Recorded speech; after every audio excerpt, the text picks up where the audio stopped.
Olá, hoje a gente começa mais um Bem Viver e a gente vai falar sobre as causas, os tipos e os tratamentos das dores de cabeça.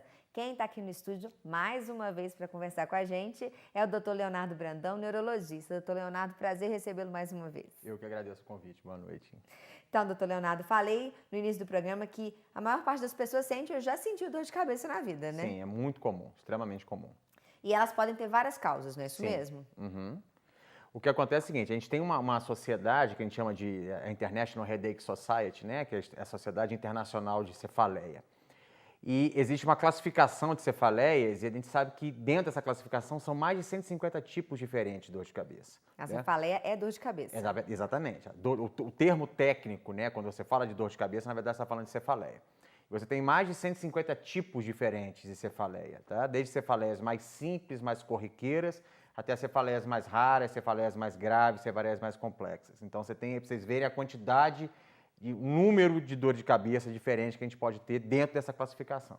É muita coisa mesmo. Sim. E a gente recebeu perguntas das ruas mesmo dos telespectadores e um deles perguntou a respeito disso. Vamos ver a pergunta ali, doutor Leonardo?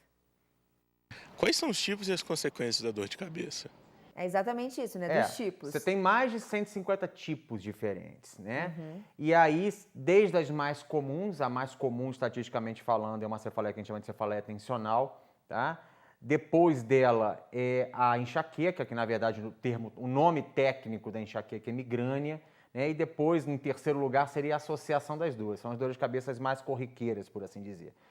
Agora, para facilitar, muitas vezes, o que a gente faz? A gente diferencia entre cefaleias primárias e cefaleias secundárias. A cefaleia primária, ele é o próprio problema, não tem nada por trás dela, né?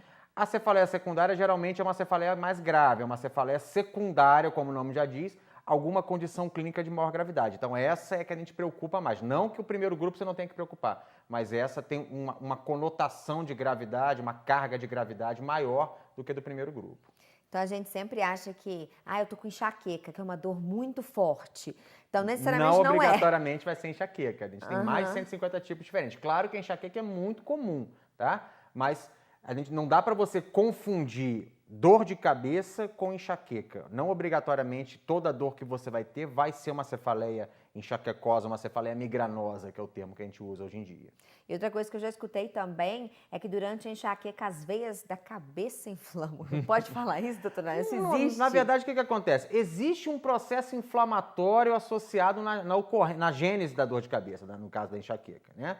Em última instância, esse processo inflamatório, o que ele vai desencadear? Ele vai desencadear a dilatação das artérias. Então, você não tem nada a ver com veia, você tem a ver com artéria, tá?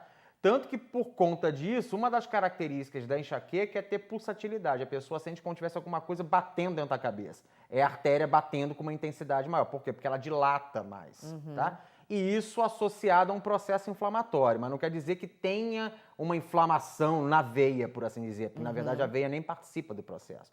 Tá? Então, geralmente, o que acontece? Fica pulsando, né? Você fica pulsando. Você tem um estímulo externo que vai desencadear a dor, tá? Que vai estimular determinadas terminações nervosas de um nervo que a gente tem chamado trigêmeo, um nervo que está associado com sensibilidade à face. E aí esse nervo, tá? Vai atuar sobre as artérias, vai liberar neurotransmissores, vai liberar radicais associados com o processo inflamatório e aí desencadeia a dilatação da artéria, por isso que começa a pulsar, tá? Agora, um processo inflamatório de veia, não tem nada disso. Não tem nada disso. Vamos para mais uma pergunta que a gente fez nas ruas? Vamos sim.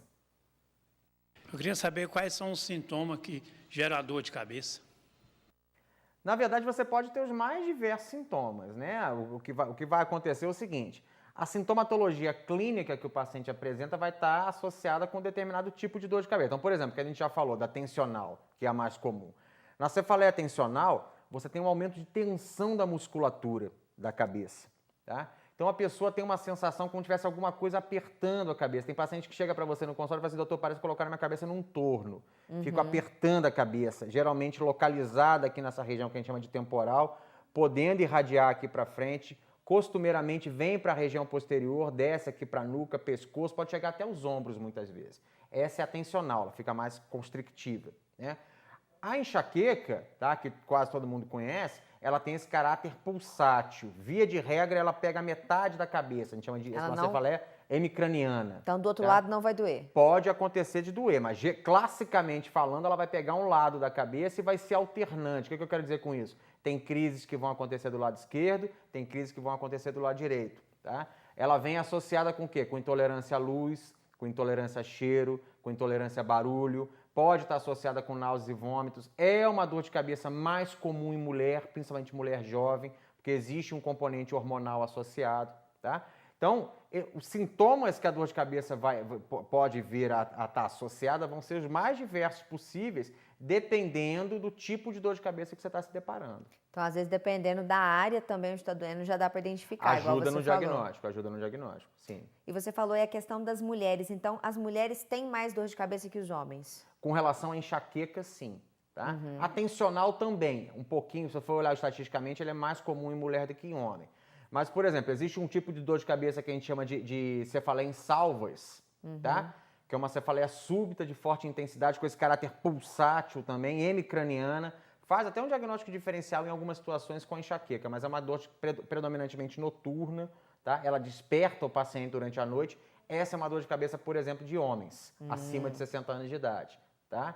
Então, você tem essa variabilidade que vai te auxiliar no diagnóstico. Não quer dizer que você não possa encontrar homens com enxaqueca, tá? E não possa encontrar mulheres com cefaleia em salvas. Mas é mais comum você encontrar enxaqueca na mulher jovem e você encontrar cefaleia em salvas no homem idoso. E até a criança pode ter dor de cabeça, né? Pode. Tá? Muitas vezes, na criança é mais difícil você fazer o diagnóstico porque a criança não coopera igual o adulto. Ela não vai chegar para você contando o que está acontecendo, né? Então, ela vai ser levada no consultório porque tem que se queixar de dor de cabeça. É difícil, muitas vezes, você extrair a informação da criança quando ela for com menor idade, principalmente, né? Então, quando for mais novinha, mais difícil fica.